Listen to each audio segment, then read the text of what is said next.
All right, welcome everyone. Thank you so much for being here with us today. This is our first Psych Soul Talks of 2022, Psych Soul Talks Integration and Soulpreneurship Series. I'm your host, Shiri M. Godasi. I am known as a psychedelic integration pioneer and a teacher, and visionary entrepreneur and poet, among many other roles that none of them are mine to own. They're all just identities that come and go, of course. I have a very special guest here today, my dear friend, Auman, which we'll introduce in just a second. The purpose of our event and the series is to share about the wild and empowering journey from psychedelic therapy and integration to creating what I consider to be paradigm shifting careers in the psychedelic revival. As you know, we're living in very exciting times, and a lot of things are becoming possible, things that were not possible just up until very recently, and they are possible now. And here we're literally sharing space with the visionaries of our time, the trailblazers of our time, that are literally creating these new opportunities for themselves and, of course, for all of us.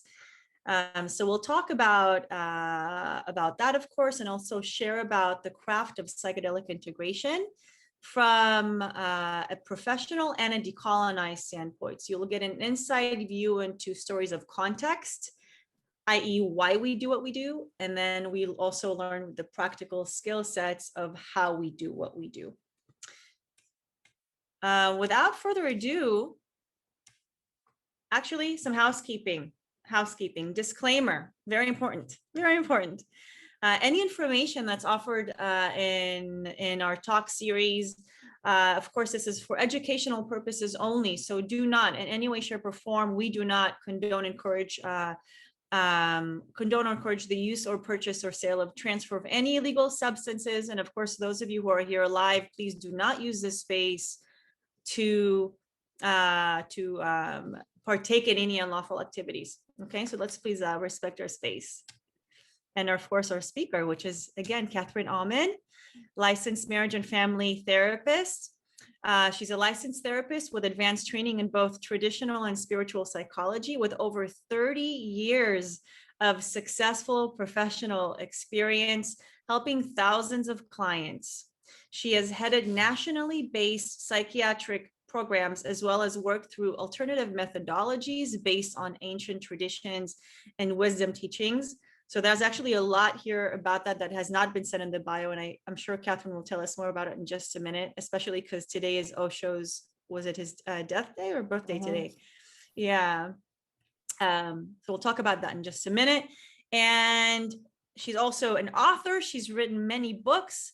And also the soul partner of one of my best friends in Los Angeles from the psychedelic community, Greg Lawrence, who we had here as our last talks of 2021. So here we are completing the circle. Catherine, so amazing to have you here it's today. So amazing to be here. You know, wow. I've always appreciated about you your sense of confidence, the sense of being uber grounded, while having what I see as a visionary mind that is very rooted in ancient tradition. So you are an Osho practitioner, or you did live in the Osho ashram. Can you tell us more about that a little bit? Sure. I lived in the Osho ashram for a year. It was a full-time immersion in Tantra and meditation. It was pretty amazing. It's people from all over the world who come there to, at the time it was the largest personal growth center in the world. So there's all kinds of therapies and body work and Tantra studies, and just hanging out with the amazing people, a lot of whom were from Israel, by the way. Very large percentage of Israelis. So I always found Israelis to be very alive and sexy. So today is the day Osho left the planet in 1990. So if you haven't checked out this great Tantra master, Osho, the originator of Neo-Tantra, which has affected almost all Tantra in the West, this would be a good day to do so. Honoring one of the great masters. And what was your favorite thing about living there? I know a lot of interesting and juicy things probably happen in that I temple. think my But at least for absolute favorite, yeah. my absolute favorite thing was hanging out in the cafes and just waiting to see who would show up to have a chat with. Neat. And it also, when you're living in that of a highly rarefied environment, such a high frequency where everyone's there to work on themselves and grow and evolve. Everyone's on a spiritual path. Plus the energy of an enlightened master. Osho said that anywhere an enlightened master has lived, this is why they often build marble statues, because it holds the frequency for up to 2,000 years. So there was the Wow. frequency of the enlightened master, and then all these people who are growing and working on themselves. Sometimes the evolution there was so fast and furious that you just have to leave for a few days, because I can't transform this fast. Getting scary, getting scary. But then we would go back for more. Wow. So the topic of fast transformation is something that has been coming up a lot for me recently from the lens of psychedelics, which of course is the primary reason why we're gathering here today. How would you compare, and this could be a broad question, but how would you compare, for anyone who doesn't really know psychedelic healing, or they're new to psychedelic healing and they're also new to Tantra, what are the preliminary intersections between the two? Well, they both can be used as vehicles for higher consciousness. They're both not often used that way. They both can be teachers of ecstatic states. They're often not used that way. They both require integration, and they're both often not used that way. You know, you have sex, drugs, and rock and roll, and it's like, why are those things always grouped together? Because the conventional world is suspicious of all of them. Maybe not rock and roll so much anymore, that's gone totally mainstream, but this whole idea of sex and drugs, there's something quite frightening there to the conventional world. And rightly so, because once you if you really get into sex and drugs as this growth path, the conventional world is not going to look the same to you anymore. I like to say in some of my talks that all the information you want to know that's going to be helpful to your life is found outside the mainstream. So welcome here today, because we're going to talk outside the mainstream consciousness. Yeah. Yes. And that's where we've found lots of helpful information. Yes. Thank you for setting that up. That's exactly what we're doing. We're interested in the periphery. And tell me more about what has brought you to be outside of the common day consciousness. Where's your journey began? Well, I guess I was just kind of a weirdo as a kid. And I was just always exploring things and interested in stuff, and didn't have great social skills. I came from a difficult background, like a lot of us in these fields, and I had to spend a lot of time in therapy trying to sort that stuff out. It's actually a very good background for a potential healer, but you often don't find that out till later. So I was in therapy a lot, and I was interested in exploring everything, and I was kind of lost.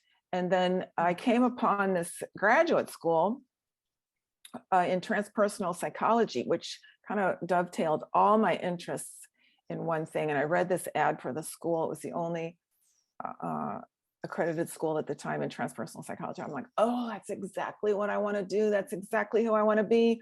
It's a combination. Which school is this? At the time, it was John F. Kennedy. Okay. In the Bay Area. There's more accredited schools now, but that time there were schools that weren't accredited, but I wanted to get the accreditation. So I went there, and I was immediately like, this is my tribe. And transpersonal psychology, you know, when I talk to a group of 60 people and I say, how many people have heard of transpersonal psychology? I was like, 2. It should be better known. It's the combination of mainstream psychology and therapy, and coming from Freud and Jung and the postmodern therapists and so forth.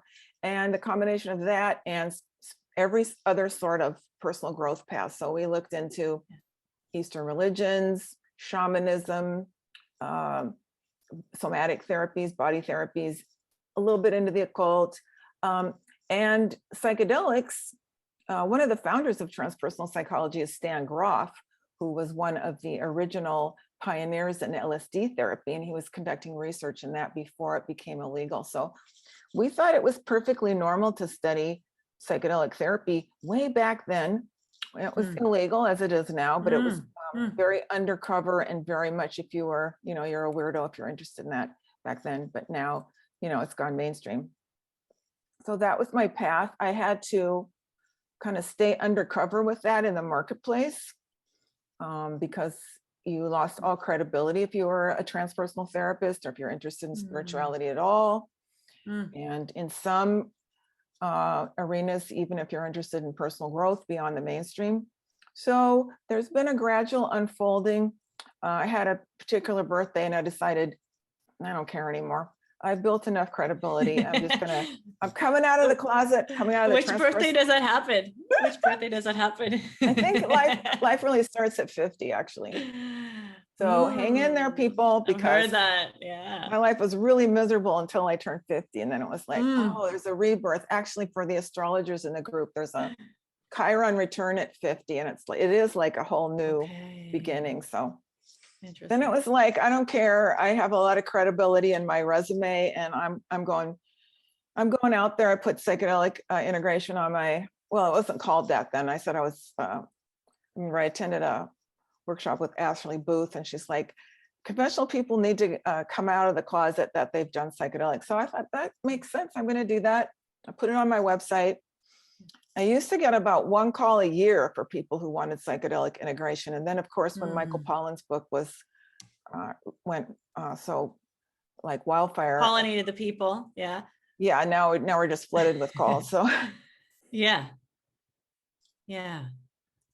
Okay, so that's the journey is when you started, you were just interested and then that was your professional journey. And I wonder, and of course, to the extent that you feel comfortable sharing, what about your own personal journey with psychedelic substances?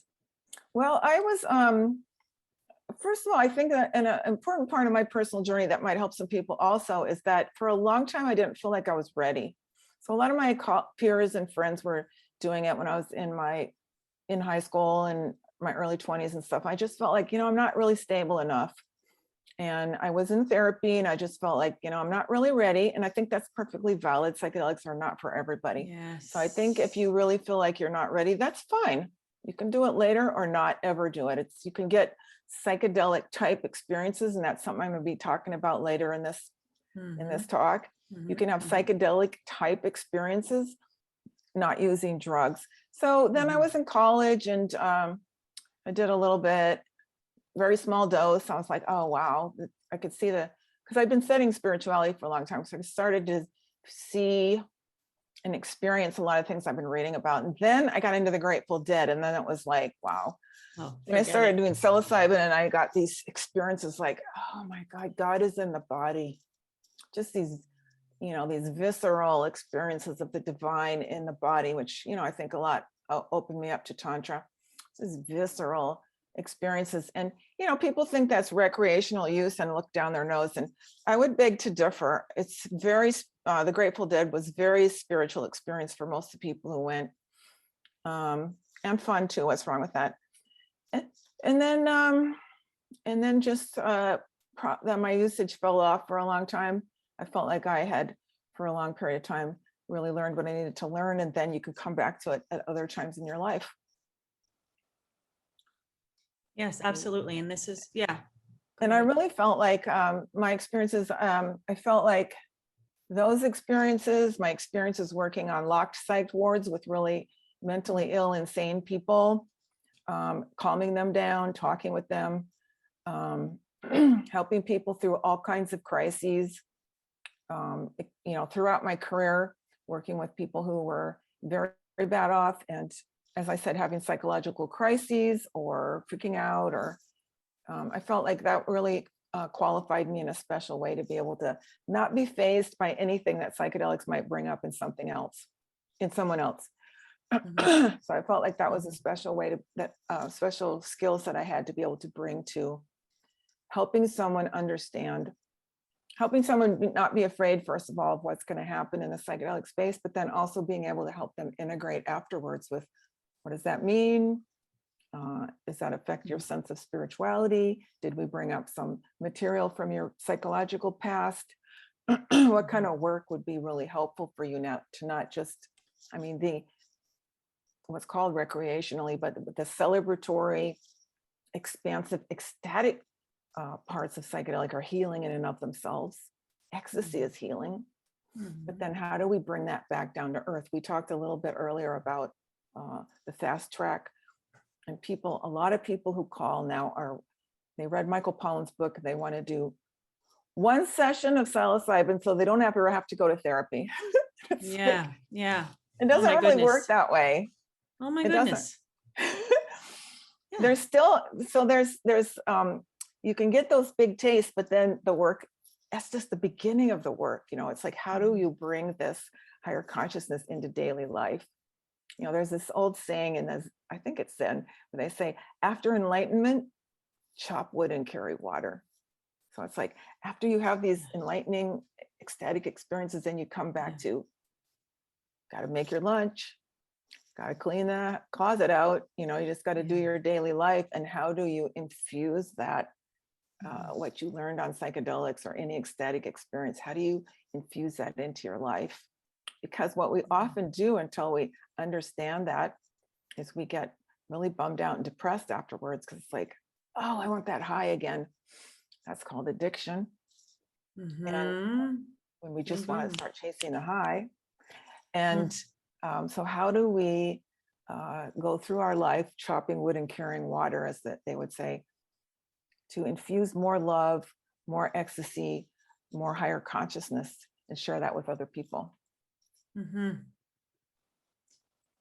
Yes. So you've already touched upon some holy cows that I would love to slaughter with you here today.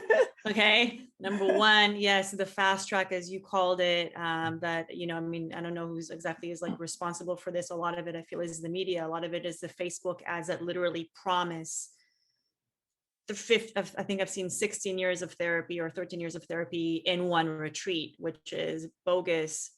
And also, yes, what exactly do you do, or how do you respond to the desire to keep returning to the space, whether it's to be in the recreational space, to be with the mystical experience, to meet God, to continuously be in the bliss. And as you named it very succinctly and just kind of boldly, addiction, which is almost like a hush-hush word I find in our community, because there's supposedly no evidence that psychedelics can be addictive, and there is a lot of evidence that actually they do support breaking of addictions. However, no one talks about psychological addictions, which is absolutely real. So yeah, if we have time for that, then I would love to dig into these topics with you. So do you want to do a presentation for us about Tantra, or are there specific things that you want to get started with?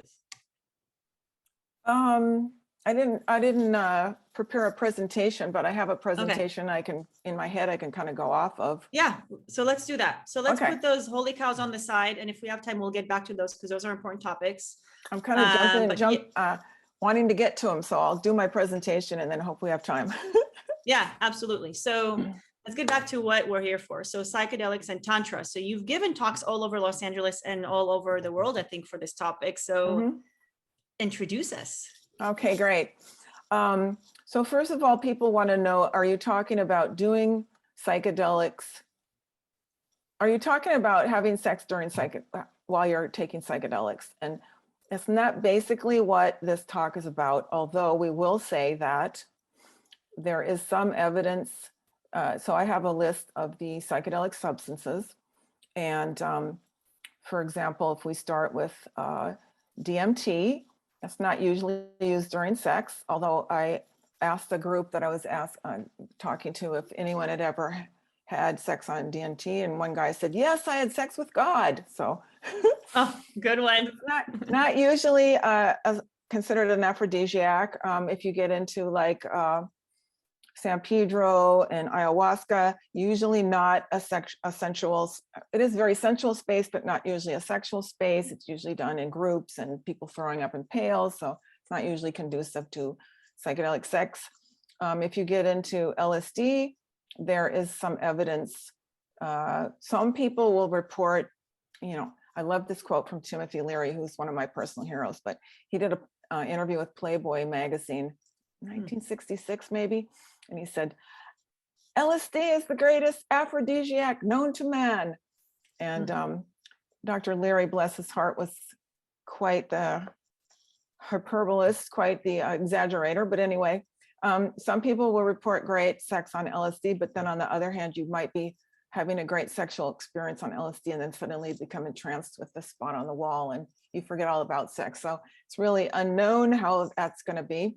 Same thing with psilocybin, which can be very, as I said, very visceral and body oriented, but it's the same thing that you may not be able to keep your attention, although some people report great experiences. Cannabis, which some people include in psychedelics and some people do not, is well-known aphrodisiac. So we'll talk about that. But when we talk about Tantra and psychedelics of sex, first of all, I want to get clear on the definition of Tantra that we're using here, because most people, when they think of Tantra, they just assume it's having sex in all kinds of weird pretzel positions and having orgies and so on. And, that stuff exists, but Tantric sex is really only about 15% of what Tantra is. And Tantra is basically a worldview that all is sacred. This is very different than the worldview that you and I grew up in. We, all of us in the West here, the vast majority of us grew up in a culture where, it's a Judeo-Christian culture, where this is sacred and this isn't. And the body is not sacred because basically your life is sinful and you're trying to get to this perfect place, heaven. So the perfection exists after we die. It's not here on earth. So earth is, whether we believe this stuff or not, it's kind of in our cells because we grew up in an environment that that is seeped in this idea. So you get into basically a lot of us grew up in environments where if it's fun, it's bad. You'll see this all the time. People go, oh, I can't eat this. It's sinful. It tastes good, so it's bad. Or this experience is fun. I feel kind of embarrassed. Even in the conscious community, this permeates because this coconut water is more holy than this coconut water, or being a vegan somehow is better than this. And in Tantra, it's all sacred. Everything's perfect. It's all unfolding according to some sort of divine order. Now, I'll admit, sometimes the world doesn't seem perfect to me, but the study of Tantra is about relaxing into a space where I feel that. It's not in the mind, because the mind's job is to always tell us what's wrong. You walk into a room and you go, oh, it's too hot or it's too cold. These are the wrong people. This is not the right thing. And when we can drop into our bodies, very similarly to how we do on psychedelics, the mind stops being in control. We drop in and we can feel. Psychedelics are really about that, the perfection of this moment, this experience. This is perfect. Then the mind starts in, oh, it's not because there's people starving in China. It's like, that's a thought. Just drop into this perfection of this moment. Very psychedelic. So since everything is sacred in Tantra, sex is sacred. And then these people over here are like, sex is not sacred. Sex is evil. It's part of this evil world. The body is evil. Women are evil. It's just this whole patriarchal power trip on trying to keep you away from being yourself. And the tantrics were saying, actually, it's a path to God. It's a path to enlightenment, potentially. Potentially, you can experience higher consciousness, higher love, ecstatic bliss through sex. And they're like, sex is something that should be done with the lights out by married people, and you shouldn't enjoy it too much, And so they started this whole thing about Tantra that's where this whole thing that is a sex cult came in. So I had been studying this for quite some time about learning Tantra techniques about just relaxing into the body, letting the breath go deeper. In fact, why don't we all just take a breath into our bodies right now? There's a lot of mental stuff. Let's just try to be conscious at this moment that we are in bodies, because the mainstream culture wants you cut off at the neck, living in your head so that you're looking, judging, assessing, and buying. When we drop our consciousness down into our bodies and stop thinking, which is what all meditation is about, we potentially taste that momentary bliss of everything's all right now. Most of us have had an experience where we've maybe hiked to the top of a hill and there's a vista. We look out and we're like, oh my God, we get into that altered state of, oh, everything's perfect. We may have tasted that on psychedelics. So in Tantra, we are about cultivating that awareness, relaxing into that awareness and reminding ourselves to relax into that awareness. So some of you can access that awareness right now. Some of you, it's a stretch. Some of you have never felt it yet, but it's there, it's possible.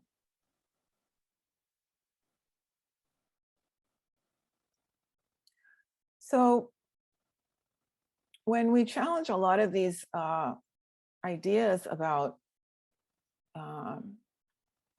the mainstream ideas about sex, it's actually almost many times I felt like my head was going to blow up, because it challenges everything that you've ever learned. And when Greg and I got together, Greg, the psychedelic integration specialist, and I got together, we started having sex for hours. That's not like any little blue pills or anything. That was just what happened, because we were not focusing on orgasm.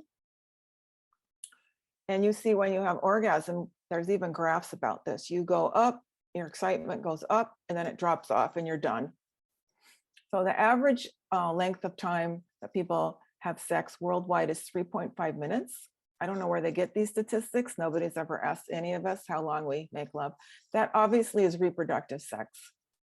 Just, that's the longest time for intercourse. In the more educated Western world, it's about 20 minutes, which is a whole lot better than 3.5 if you're looking to learn something or express love with your partner. But that has been codified into this is how you do it. This was codified by Masters and Johnson and later by Kinsey. And it hadn't really existed in this codified form before. I personally don't think that laboratory sex knows much about the essential nature of sex. But anyway, here's what they studied was that, there's some foreplay. That's because women need it. And then the woman comes, and then the man comes, and then it's over. And we've been taught that that's the model for sex. And that's a whole lot better than when the model was no foreplay, he comes and it's over. But it's still become this performance-based activity. So it's like you perform this way, and everyone now is under performance pressure. There used to be just performance pressure on men. Now there's even more performance pressure on women to produce these orgasms. A young friend of mine who's 29, I asked him what makes a woman good in bed, and he said, the number of times she can come. I'm like, oh my God, the performance anxiety on, now you have to come a number of times. Or squirt. Right. That's another performance factor, right? The squirting. Does she squirt? And now you have to squirt. Something's wrong with you if you don't squirt. Exactly. Yeah. So there's just all this. It's become this performance, and porn has made the visual. In some ways, porn is great. It's taken off the stigma on a lot of things, or it's a good education thing.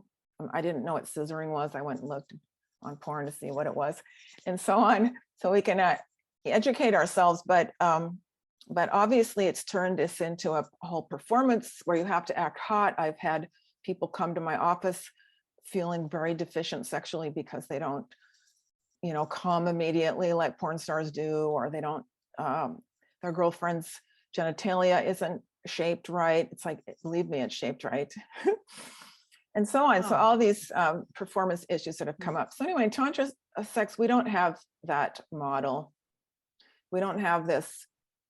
First of all, we don't even use this concept of foreplay because we feel like all pleasuring activities are perfect and divine. So we don't set up this linear sort of sexual expectation. And when you know, it's quite interesting when you're not going for orgasm, every touch becomes different because you're not trying to arouse the other person to get them more and more aroused. You're just touching. And there's not this towards something else. So you see this patriarchal sense of heaven is later. So life now is sinful, but heaven is later. That's come into the Western patriarchal model of sex also, which is we're touching each other only to get to the heaven later.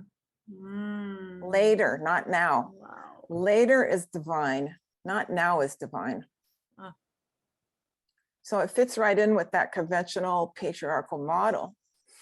And in Tantra, which is mostly passed down through female teachers, there's some great men teachers also, but it's a lot of the lineage comes through women. And it's this thing of, we're not looking for an orgasm to be later. We're not looking to, it's hard to talk about this stuff without using the patriarchal language, but we're trying to relax into this moment of touch with you as divine. I'm not trying to get anywhere else. We're not trying to get ourselves aroused to this point where we can drop off and not make love anymore. And when it's like that, you start making love in a tantric way, and it can last for hours and hours and hours. And what happens after a certain, I usually don't say this until later, but what can happen after a period of time is that the bodies start making love by themselves. You're not even there anymore.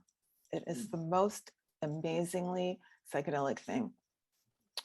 So I'll share with you some experiences we had. This was a great surprise to us. For example, Greg likes to share this experience where, well, we both had it, but we've been making love for a couple of hours and we started to see some light phenomena and some shapes and so on. And then we started both having this experience of going through these concentric rings out in space or something. And as we went through these concentric rings, we felt like there's guardians, some sort of entities at these gates letting us through. Does this sound like psychedelic drugs or what? This was just sex, just. And so we felt like we were going through these concentric rings and that guardians were assessing us to see if we were whatever, evolved enough to go through these higher levels or whatever. And it was just remarkable. And Greg said later it was similar to the kind of guardians he'd experienced on DMT. Did you experience that simultaneously, each in your own I think so, mind, psyche? Wow. Yeah, because Wow. we'd talk a little bit about it. I'd be like, Wow. one of us would say there's guardians. Yes, and they're assessing that type of thing. So it was a mutual experience. And then that would come back to us at other times of making love where it's like, oh, there's another ring here, something like portal. This. Another portal. Portal of some sort. Wow.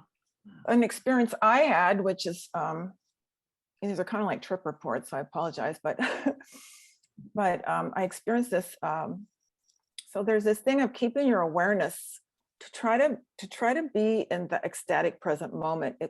That's what meditation is training us for. So it's always, most forms of meditation are bring the awareness back to center. Oh, I'm thinking about lunch. Okay, bring it back to center. So that will happen during sex as well, as you start thinking about God knows what, the mail being delivered on time or whatever. Come back to center. So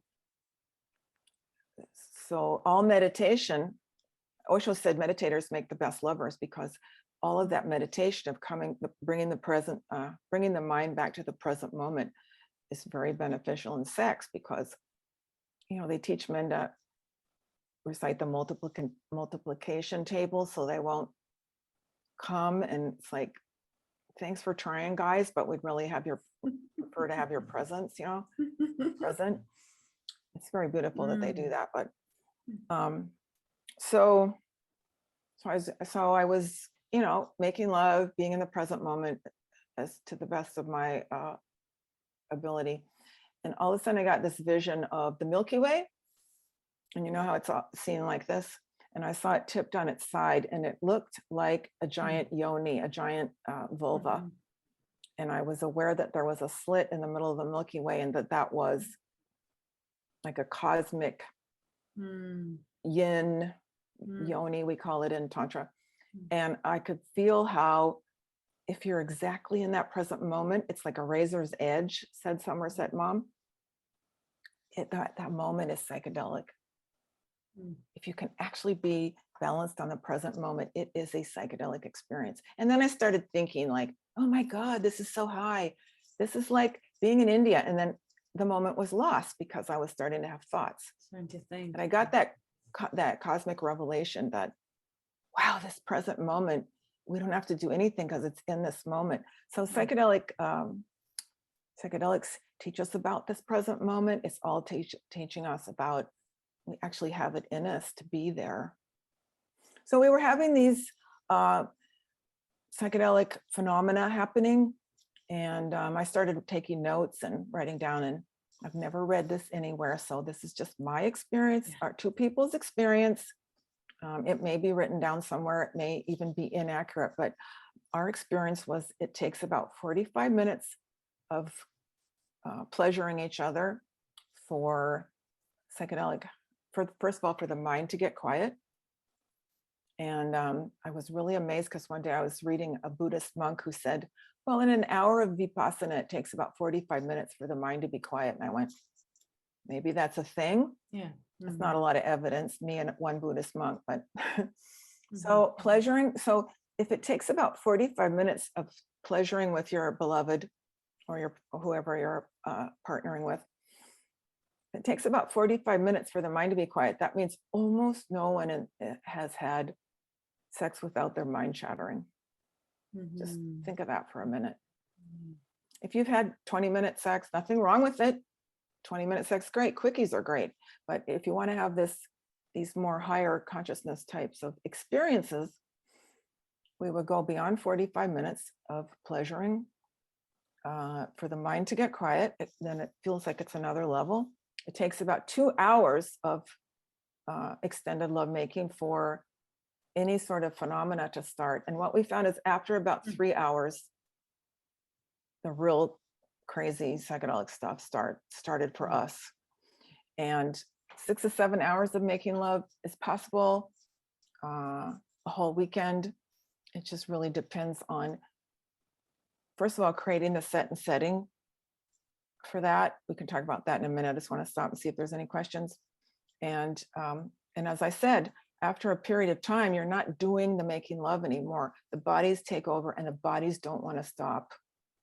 Yeah. That's a pretty psychedelic experience right there. The bodies won't let you stop. They're so into making love. And you're like, wow, I'm getting tired. No, I'm not.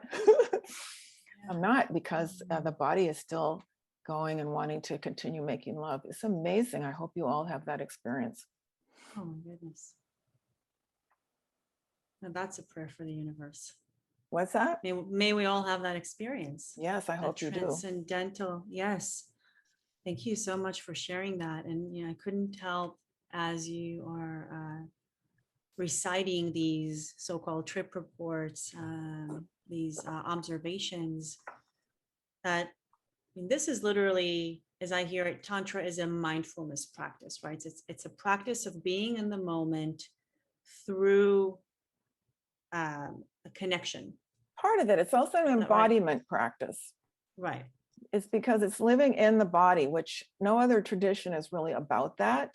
In the mainstream traditions, they're all about not being in the body, being cut off here. The body's not going to give you any information, and so on. Sensuality is considered a negative in almost all other traditions. So this is learning through sensuality, through pleasure. Pleasure is considered a negative in most spiritual traditions. So it's mindfulness, combination of mindfulness, embodiment practices, and pro-pleasure. Yes, mindfulness, embodiment, pleasure, precisely. And then to your description of, well, how is it likened to a meditation? Basically, it is one, it sounds like it can be one long meditation if you are cultivating that sense of presence, again, through pleasure play, through embodiment, through being with your beloved, then you're meditating in that realm. And when there is a continuum of that meditative state, whether you're sitting, I mean, just to compare it to traditional quote unquote insight meditation, where you're sitting on the pillow and then the session is over, and then you move on to perhaps walking to grab a cup of tea, and they say, well, you can actually continue meditating as you're walking to get Exactly. that cup of tea.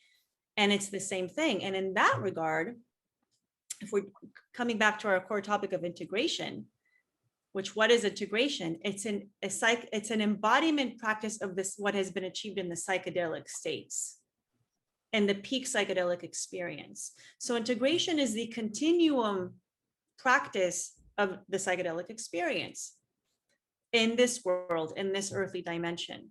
So in that regard, I think you mentioned earlier, you kind of went like this with your hand when there's you go up to ejaculate, to get high, yes, and then you come down. Whereas in integration, the whole idea is, no, you make everything like this. You make everything, and for those of you who are listening, you basically make every day a high reality of some sort, where you're constantly heightened, constantly present, constantly with increased awareness. And I mean, integration is absolutely psychedelic and tantric, and vice versa. I would just say a little, that's so great what you're saying. I just say a Yes. little difference is the tantric experience is, if you're not having a great day and it's not high, that's sacred too. How is that different from integration? It's not about trying to be in a higher state. It's about being fully No. present in whatever state. Fully present. Exactly. Well, a higher state does include states of suffering and etc., right? It doesn't mean that it's constantly in the bliss. Being aware, as you say, that all is holy, all is sacred, and all is a part of the cosmic great mystery. Exactly. There is no judgment, there is no discernment between the two. It's all, we're all bathing in the cosmic soup, and everything is equal in that regard. It's just the human mind that judges it. I think we're saying the same thing. Of course we are. Yes. I want to say another similarity between Tantra and psychedelics, which is that how do you create these states? So how do you create a state that would be conducive to psychedelic sex happening without the use of psychedelic drugs? And you can't chase it. You can only create a environment that welcomes it, which is similar to psychedelics in itself. You can't tell the medicine what kind of experience you want to have. You can just create a prayerful place, and hopefully you'll be taken for a ride, and hopefully it'll be gentle. So set and setting are important in psychedelic sex the same way they are in psychedelics. You want to be in a safe space. You want to go in with an intentional attitude. You don't want to be interrupted. You don't want to be around people who are not supportive. And you want to make enough time, because, you know, quickies happen, and that's great because we didn't a whole lot of time, and that's a wonderful experience. But if we want to invite a psychedelic experience, we would want to make a period of time to be together. So for example, MDMA is going to take 4 to 6 hours. Psilocybin is going to take 6 to 8. LSD is going to take 300 hours because it never stops. So I'm just kidding. About 10 hours, 10 to 12 hours. And I love LSD, so that's my little joke. So for if you want if you want to prepare a space for psychedelic sex to perhaps visit you, you would want to create a space of whatever you think, 2 to 4 hours, 2 to 6 hours, maybe a whole Saturday or something like this. And then you want to clear your relationship, because a lot of what happens is people's unresolved issues with each other show up in the bedroom.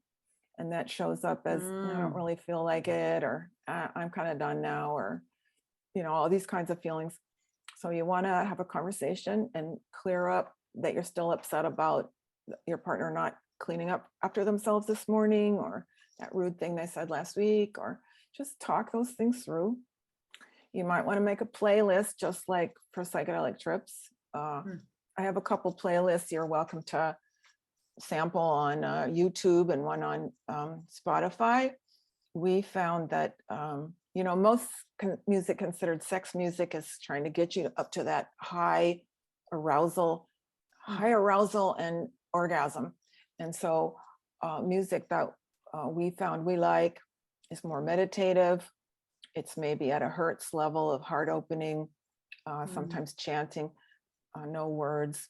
So anyway, you could sample some of those, the music that we have found conducive to long lovemaking. So all these things, you want to treat it very divine. You want to see the divinity in your partner if you see things that way. And, we always acknowledge the divinity in each other. We always thank each other afterwards.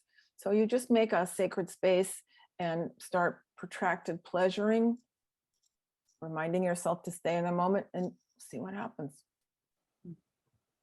With a very curious mind, not trying to make this thing happen, but seeing, will this visit me?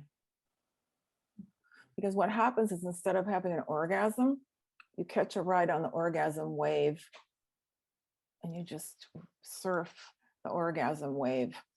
Instead of it going up, touching the orgasm and coming down, orgasm is really a frequency. So you actually get to the frequency of orgasm. And instead of coming, which would end things, we don't want to end things. We just want to surf that orgasm. You can surf it for, I don't know what the limit is, but I'd like to find out. Or how would you do that practically in the body, since we're talking about an embodiment practice? What's one tip that you can provide for us? How do we locate that wave? It's energetic. It's you have to, if you relax enough, and if your pleasure is continuing, and if you, first of all, there's a lot of healing that has to happen in the body before you can get to that place. And so a lot of Tantra is actually healing places in the body where we've gotten sexual dysfunction. And when you clean some of those channels, and then you feel yourself, just like in normal sex where you'd feel your arousal rising, you don't let it continue to rise. You just surf, a little bit like edging, but it's a little bit more breathing and surrendering then to it. So the difference with edging is you're manipulating it. And then in surfing the orgasm wave, my experience is that you feel it coming on and then you surrender, you let go. And the same thing Greg has reported about for men, because there's a difference between ejaculation and orgasm for men. And if men don't ejaculate, they can also, when they feel like they're going to come, they relax. We don't have to squeeze their testicles or any of those kind of tricks. If the man relaxes his stomach, he also can just surf along that orgasm wave. So the key is in relaxation. Where do you ever hear relaxation talked about in conventional sex? Never. Never. There's no time to relax in sex. You gotta get to the money. Exactly. That's what they teach us. Yeah. Exactly. Yeah. Exactly. And the quicker and the faster and the harder, the better. So that kind of sex can be fun. Nothing wrong with it. It's just not what we are into in tantric sex. Right. Thank you for that. So you mentioned earlier that, much like psychedelic experiences, tantric sex also begs to be integrated. So how do we integrate tantric sex? Well, it's again this thing of what do we do with these higher experiences? As I said earlier, there were times when I felt like my head was going to explode because this went against everything I'd learned. And I thought, how can I possibly see that everything I've learned about sex is, for me, wrong? I can't possibly, I mean, there was like a long period of time when I'm like, I'm not going to look into that anymore because I can't take it that my whole worldview has been wrong. And I think that, isn't that kind of like experience you might have after psychedelics too? Yeah. Your belief system is being shattered. Exactly. So that can take time. So I think taking time to integrate, I think being with people who understand, and that could be therapists, coaches, integration specialists, can a lot of books can help us integrate our experience. How do you continue to live a normal life when you've been blessed and visited by this higher intelligence, higher consciousness? Because we've all been brought up in a world where that stuff doesn't exist. Obviously, people listening to this talk, or people in the psychedelic space, or people in the tantric space, have seen outside the mainstream and they want something more. So we, Timothy Leary said, find the others. We do need to be with others who will help us interpret this strange worldview that we have encountered, where there's something else going on. There appears to be guides, guardians at the gate, or whatever. There's a higher consciousness, and find out what people before us have said about it. Find out what people who are more experienced in the psychedelic state, how they can help us. It's very important to drop the ego and not have to be an expert on something that we know nothing about. I think that, with social media now, everybody's an expert and everyone's opinion is equal. And I think we have lost a lot. While it's great to have a lot more voices, we've lost the fact that some people know what they're doing. Some people have, like Shiri, dedicated their life to it. People who can help with that integration. So it's really can be shocking to come back to the normal space and try to navigate it without quitting your job prematurely, or running off to India. Or one of my patients had an overwhelming experience with ayahuasca, and the facilitator unfortunately said for him to come back and do it again in 2 weeks. I'm like, Oh, don't do that. Don't do that. Learn what you have to learn from this first. Let's not just keep getting high, although getting high is great. I don't want to talk against it, but if you do want to learn and have integrate this and raise your frequency in the world, then a period of integration is essential. Because, I think earlier in my life, I would have very high experiences, and then I would follow by depression. This is most typified by Mdma. Your brain just goes, you took me too high. I gotta go really low now. And of course, there's supplements that can mitigate that, but not always. So there's just this, in Buddhism, they recommend, what my understanding is, they recommend not going too high, because then it's inevitable to go low. Yeah. So they recommend just kind of staying in the middle path. Yes. And when we go really high like this, when we go to the top of the mountain, we need to understand that there will probably be a low, and how do we level out and come back to our lives? Because in Tantra, our lives are sacred. Your day job is sacred. You're not there by accident. You may hate it. I worked in jobs I hated for a long time. It's still sacred. It's still part of this journey of why we were put in that situation. And so part of the integration is, I believe, starting to open to the sacredness of all. The psychedelic taught us the vision of everything is sacred in this moment. And then our job is to do practices, hang out with people, learn from wise people on how to have that be more of in our daily life, as Shiri was saying. Thank you for that wisdom.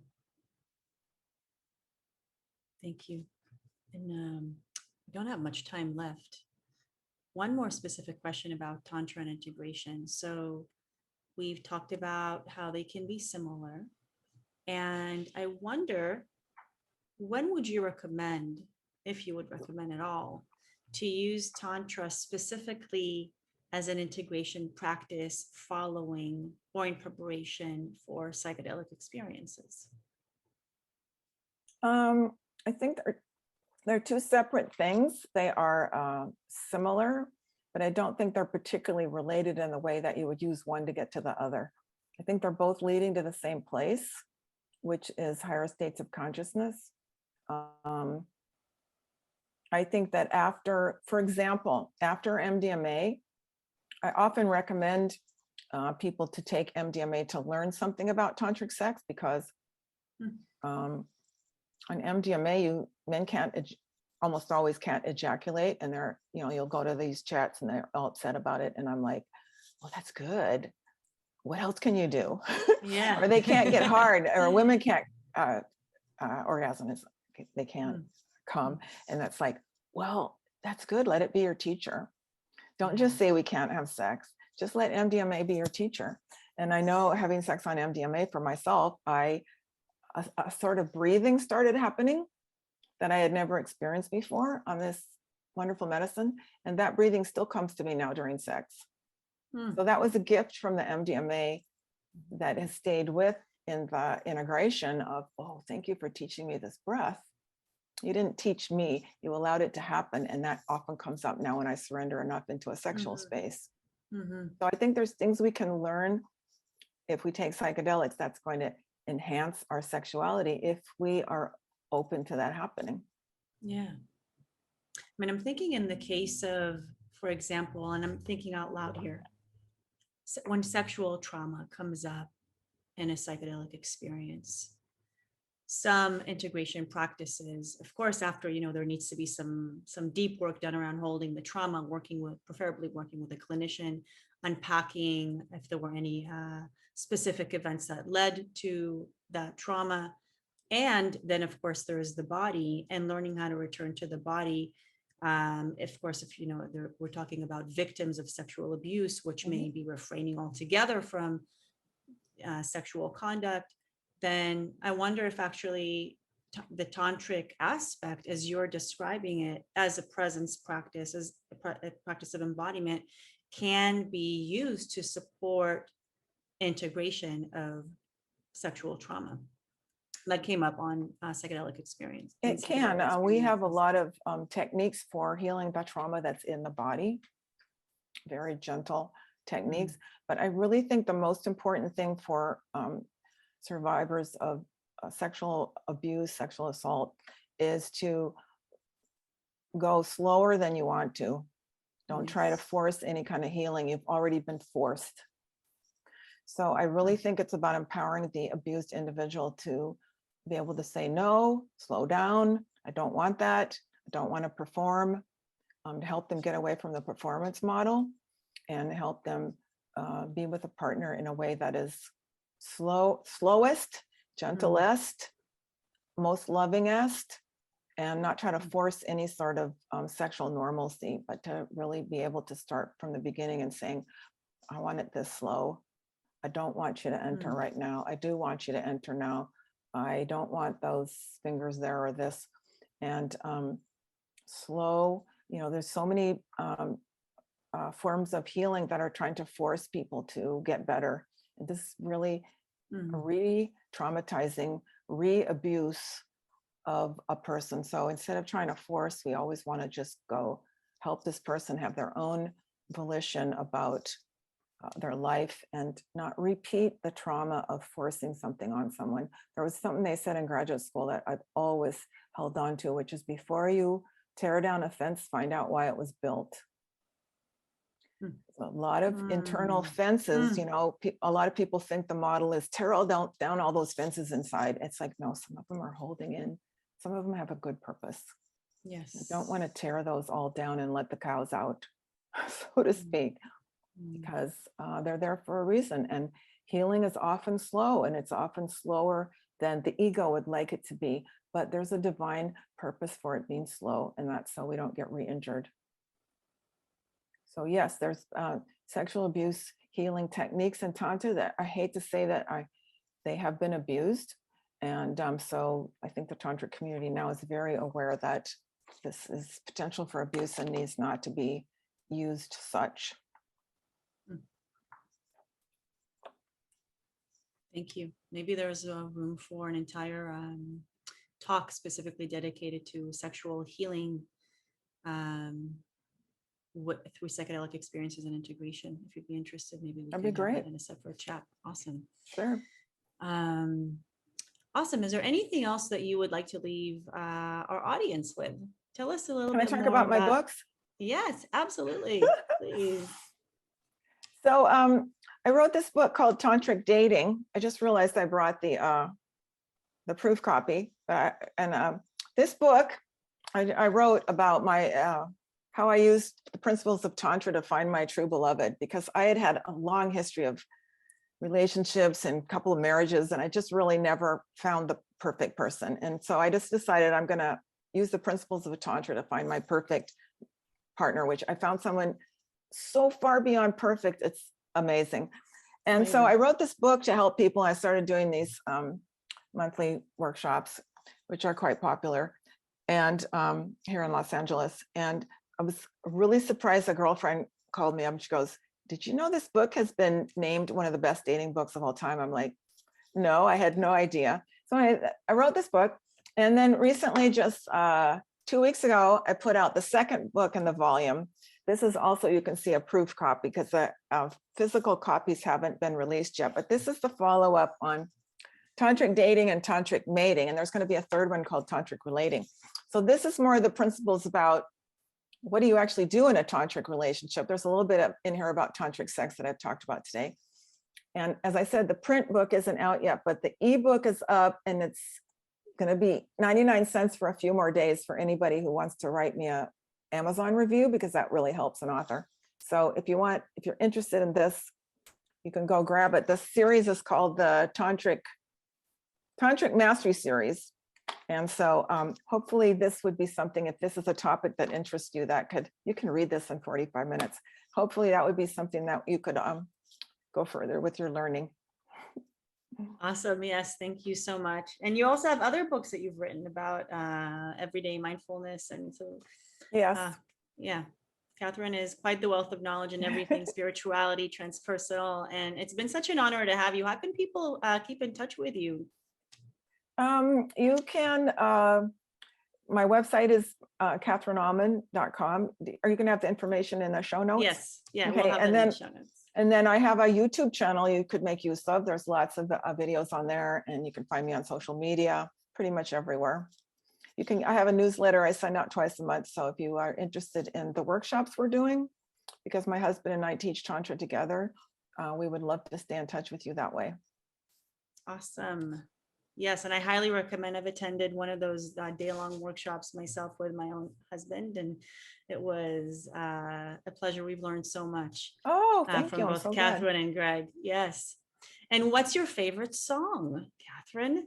Oh, let us in. It's so cornball. My favorite song is "Yummy" by Justin Bieber. What? I just get into that yummy state. I think about my husband. I don't know. Oh, we didn't see that coming. No, we did not. I did not see that coming. Okay. Justin Bieber, everyone. Okay. So thank you so much, Catherine. Let's do some Q&A. There's some questions in the Q&A box. So Robert is asking, what is your opinion on MDMA as a psychedelic and tantric? Well, we did touch on that a little bit. Anything else you want to add to that? Well, MDMA is well known as a heart opener and an empathogen. So it increases empathy. And one of the definitions of tantric sex is that sex equals love.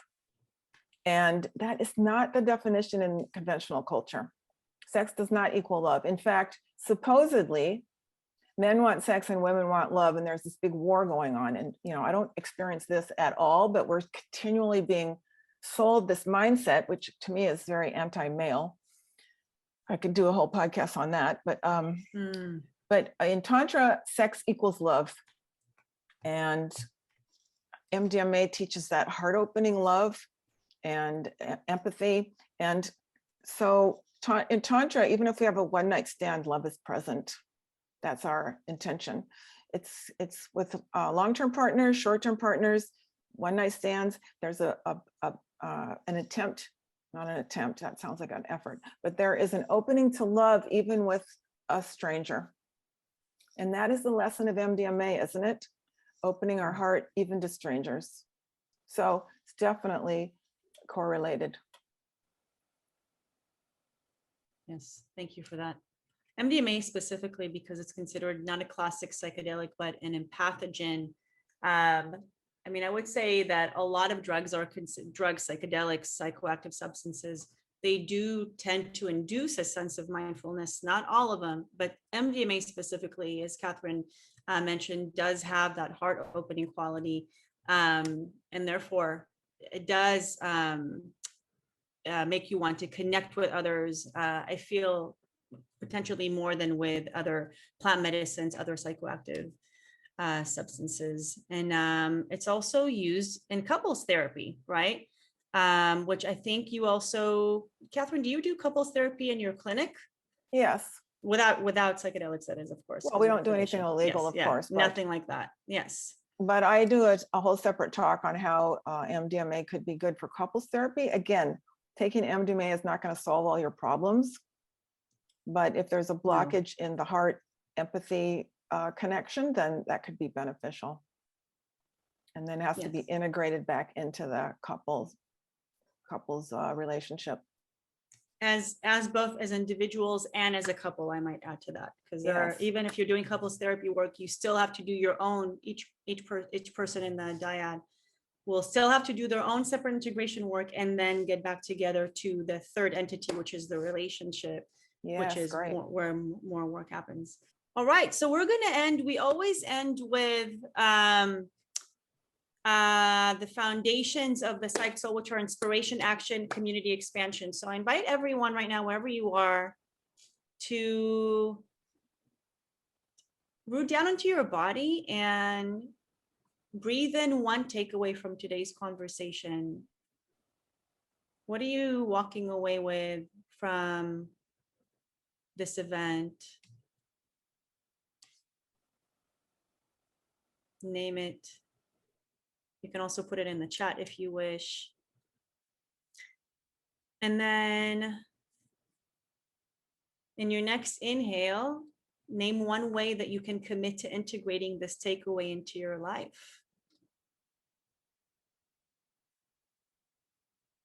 How will you commit to integrating this takeaway into your life?